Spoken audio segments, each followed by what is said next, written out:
Hello my friends, good morning. Welcome to you all in my channel Physics Plus 2 by Suresh. आज फिर मैं आपके साथ एक MCQ वीडियो लेकर के आया हूं जो PGT, TGT और क्लास 12 के ऐसे स्टूडेंट्स जो नीट या इंजीनियरिंग की तैयारी के लिए हैं, बहुत ही लाभदायक यूजफुल वीडियो है। 10 क्वेश्चंस का सेट है, न्यूमेरिकल्स प्लस थ्योरेटिकल। आराम से पूरे वीडियो के साथ बनिए और उसको बनाने की कोशिश कीजिए। आइए देखते हैं। पहला क्वेश्चन देखिए, a transformer works on the principle of. एक ट्रांसफार्मर किस सिद्धांत पर यह कार्य करता है? Self induction, electrical inertia, mutual induction, magnetic effect of current. एक ट्रांसफार्मर किस पर काम करता है? सेल्फ इंडक्शन, स्वप्रेरण, इलेक्ट्रिकल इनर्शिया, म्यूचुअल इंडक्शन और मैग्नेटिक इफेक्ट ऑफ करंट। अब ट्रांसफार्मर जानते हैं, दो कॉइल होता है, एक प्राइमरी और एक सेकेंडरी। एक कॉइल में करंट पास होने से दूसरे कॉइल में इंड्यूस्ड ईएमएफ प्रोड्यूस होता है। That process is known as mutual induction. इसलिए इसका सही ऑप्शन हो जाएगा सी नंबर। म्यूचुअल इंडक्शन पर अन्योन्य प्रेरण या परस्पर प्रेरण के सिद्धांत पर ट्रांसफार्मर वर्क करता है। क्वेश्चन नंबर 2 देखिए, the energy stored in an inductor. Inductor मतलब वो आपका ये कॉइल है, इस कॉइल में अगर इसका L है, the energy stored in an inductor of self inductance L Henry, यानी कि L हेनरी इसका बता रहा। कैरिंग करंट I, उस इंडक्टर से करंट I जा रहा है तो उसका एनर्जी कितना स्टोर होगा? तो ये फॉर्मूला है, फॉर्मूला आप याद किए होंगे, और दैट इज यहाँ लिखा है half L square I, half L I square, L I square L I। तो आप पढ़े हैं इसको, इसलिए ये सब तो इजी क्वेश्चन है। Option B is correct. Question number 3 आइए देखिए, the photo electric threshold wavelength for silver is lambda 0, lambda naught. The photo electric threshold wavelength, इसको हम लोग हिंदी कहते हैं देहली तरंग दैर्घ्य, सिल्वर के लिए लैम्डा नॉट है। The energy of the ejected photo electrons, जो सिल्वर के सरफेस से फोटो इलेक्ट्रॉन्स इजेक्ट होगा उस by an incident wavelength of lambda, light जो उस पर इंसिडेंट कर रहा है उसका वेवलेंथ लैम्डा है, तो उसका क्या होगा? ऑप्शन 4 ऑप्शन दिया हुआ है, HC lambda naught minus lambda, HC by lambda naught minus lambda, H/C lambda naught minus lambda by lambda into lambda not, और HC into lambda naught minus lambda by lambda into lambda not. कौन सा option सही होगा? This is photo electric effect, Einstein photo electric equation आपको जाना पड़ेगा, तो वहां से आपका ये बनेगा। आइए देखिए, थ्रेशोल्ड वेवलेंथ ये दिया हुआ है आपका, मतलब लैम्डा नॉट दिया हुआ है, तो आपको वर्क फंक्शन निकल जाएगा। Work function is H nu naught, मतलब HC by lambda not, new not is C bye lambda not. Light जो इंसिडेंट कर रहा है उसका वेवलेंथ है लैम्डा आपको, तो उसका E निकाल दीजिए आप। E equal to H nu मतलब HC by lambda. Einstein photo electric equation आप देखिए, के मैक्स काइनेटिक एनर्जी का फॉर्मूला जो होता था, K max equal to E minus W. E मतलब हो गया आपको H न्यू नॉट, मतलब HC by lambda, HC by lambda naught. यहाँ से HC कॉमन ले लीजिए, 1 by lambda minus 1 by lambda naught, ये HC हो गया। यहाँ से एलसीएम ले लीजिए, लैम्डा इंटू लैम्डा नॉट, यहाँ आ जाएगा lambda naught minus lambda. This is kinetic energy का फॉर्मूला हो जाएगा ये के मैक्स, जिसको हम लोग कह सकते हैं। जो फोटो इलेक्ट्रॉन्स इजेक्ट होगा उसका यही काइनेटिक एनर्जी का फॉर्मूला होगा। ऑप्शन देखिए कहाँ पर है, ये ऑप्शन है आपका C number, sorry D. HC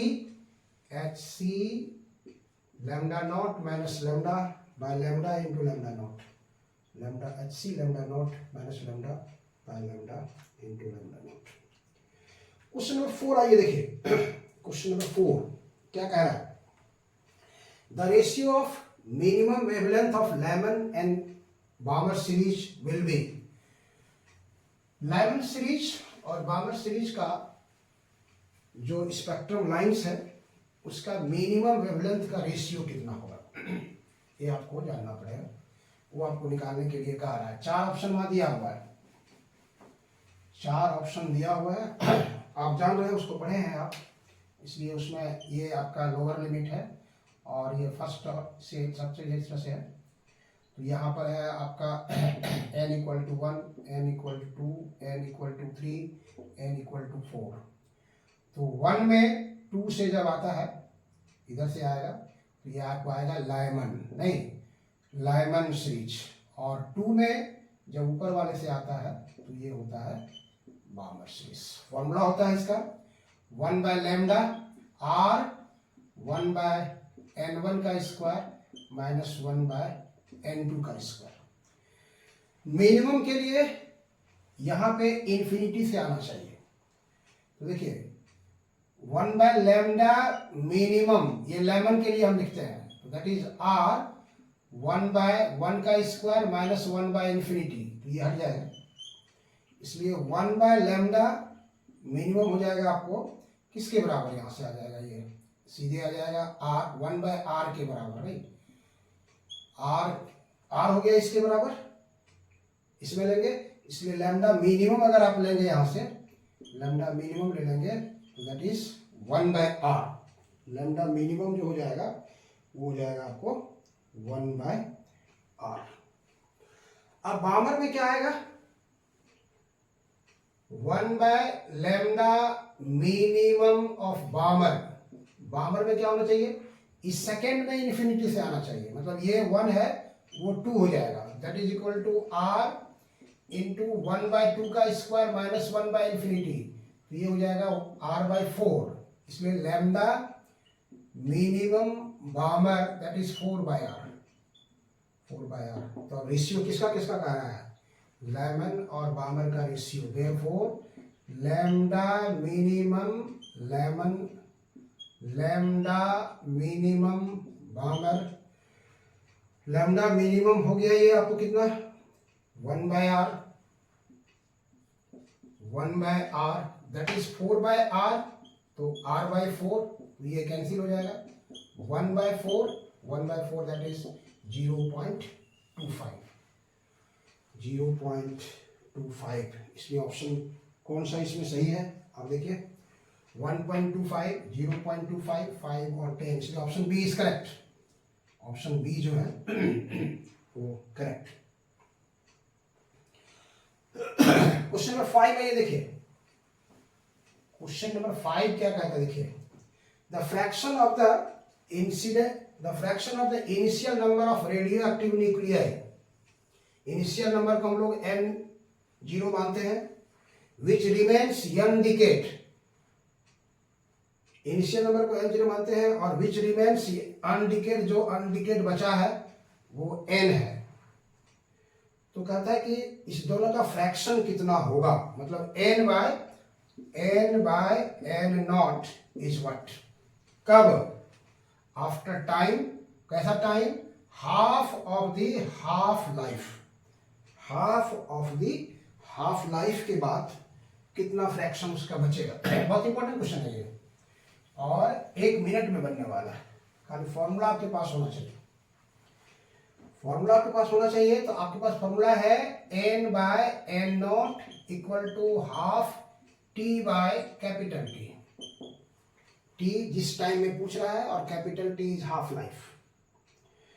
तो यहाँ का टाइम कह रहा है कि half of the half life. यहाँ पर आपको क्वेश्चन में क्या दिया गया है, क्वेश्चन में दिया गया है small t is t naught, t by half, t by 2। इसलिए क्या होगा, n by n naught 1 by 2, t is t by 2 into t, ये कैंसिल हो गया, मतलब हाफ के power half that is 1 by root 2, ये होना चाहिए। ऑप्शन देखिए 1 by 4, 1 by 2 root 2, 1 by 2 and 1 by root 2, इसलिए option D is correct. Option D जो है वो करेक्ट होगा। क्वेश्चन नंबर 6 आइए देखिए, an electron of mass me and a proton of mass mp are moving with the same speed, दोनों same speed से move कर रहा है। The ratio of their D Broglie wavelength lambda E bye lambda p is what? 1836, 1 by 1836 and 918. ये कौन सा इसमें option होगा? De Broglie wavelength, de Broglie wavelength का फॉर्मूला आपको याद है? डी ब्रॉगली वेवलेंथ का फॉर्मूला याद है? Lambda equal to H by M V, lambda equal to H by M V, ये उसका ऑप्शन है।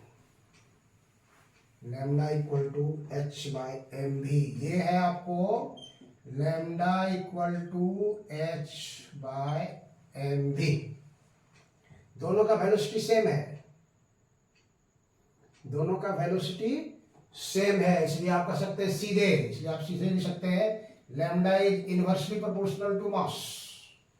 जब इनवर्सली प्रोपोर्शनल टू मास होगा तो यहां कह रहा है आपको लैम्डा ई, तो लैम्डा ई हो जाएगा आपको 1 बाय एम ई, और लैम्डा पी हो जाएगा 1 बटे M P. Therefore lambda E by lambda P निकलेंगे तो ये उलट जाएगा, M P by M E, inversely proportional है। और आप जानते हैं कि एम पी जो होता है, आप जानते हैं mass of proton, mass of proton is 1800 times of mass of electron, इसलिए lambda E by lambda P 1836 M E by M E, ये कैंसिल हो गया। Lambda E by lambda P is 1836। Option ढूंढिए, कहां पर है ये ऑप्शन? 1836, 1 बाय 1836, इसलिए option B is correct. Option B जो है वो करेक्ट होगा। करते हैं नेक्स्ट क्वेश्चन, देखिए।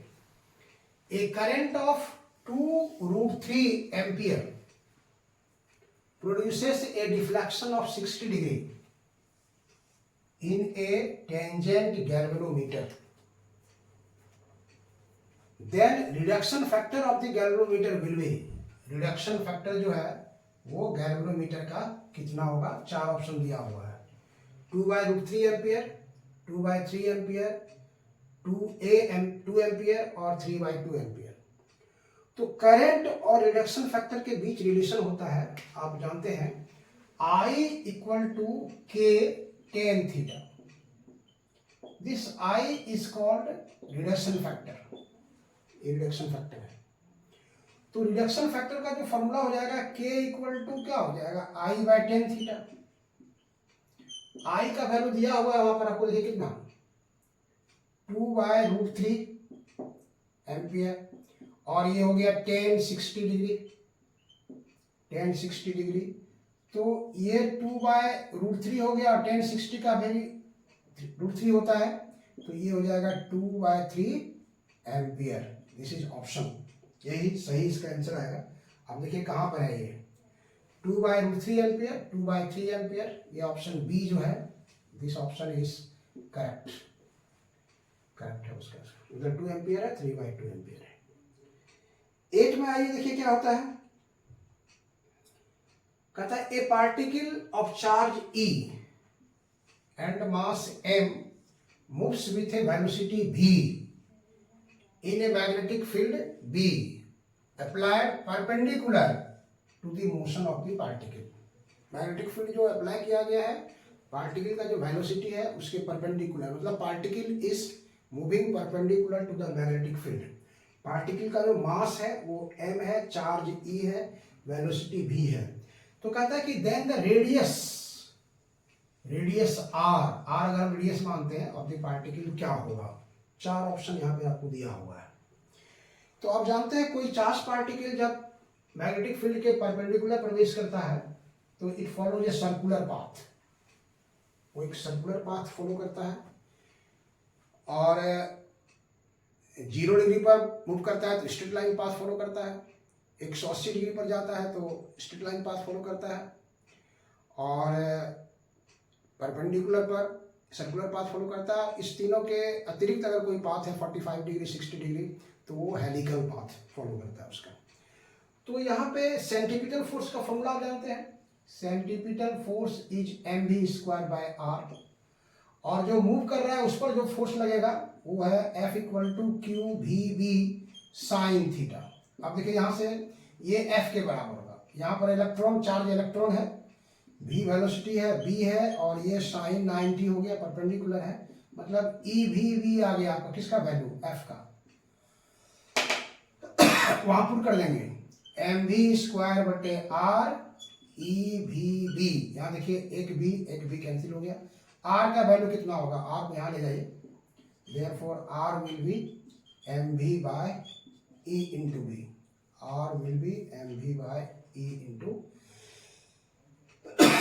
बी। कौन सा ऑप्शन है देखिए, M V by B E, शायद यही है, यही ऑप्शन करेक्ट है आपका।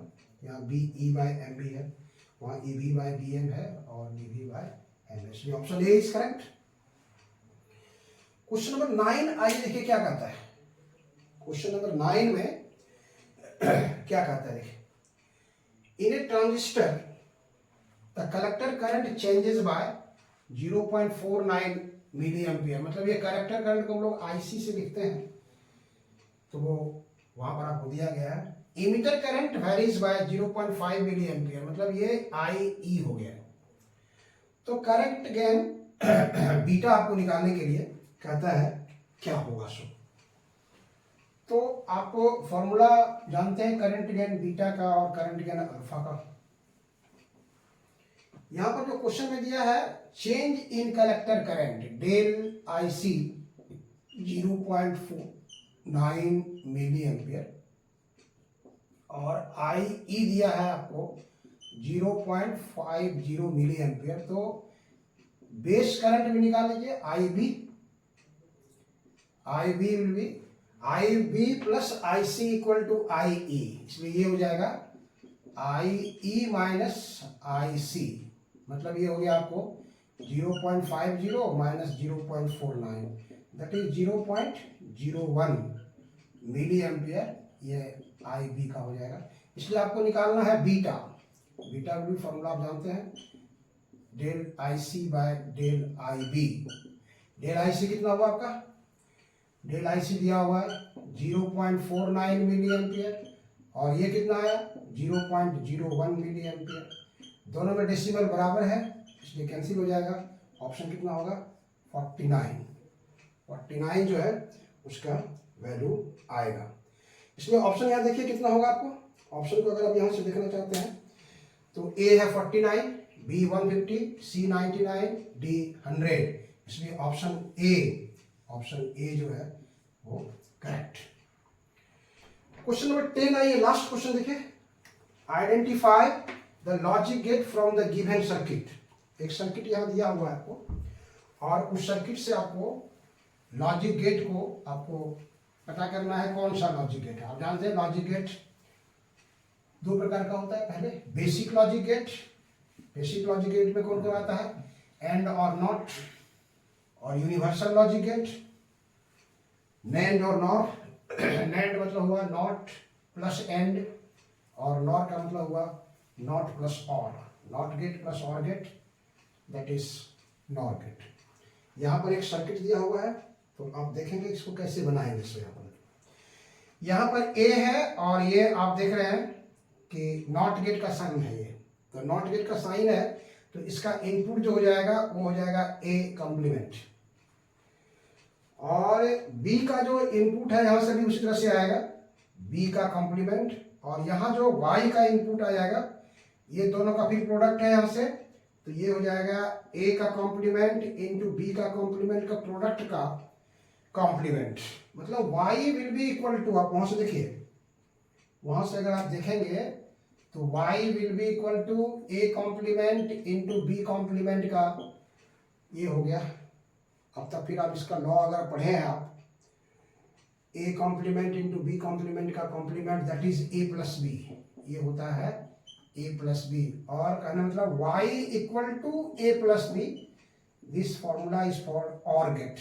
ये किसके लिए है, ये और गेट के लिए है, इसलिए ऑप्शन कौन सा सही होगा, ऑप्शन कौन सा है, एंड नैंड नॉर और, इसलिए option D is correct, option D is correct. इस तरह का वीडियो कॉम्पिटिटिव प्रॉब्लम्स को लेकर के हम आपके पास हमेशा आते रहेंगे, तब तक जब तक कि आपका एग्जामिनेशन समाप्त नहीं हो जाता है। इसलिए अगर कैसा लगा आपको वीडियो मेरा, अगर अच्छा लगे तो लाइक करना, सब्सक्राइब करना और शेयर करना कभी नहीं भूलिएगा। हम फिर दूसरे वीडियो के साथ आपके पास जरूर पहुंच रहे हैं बहुत जल्द। चलिए, थैंक यू।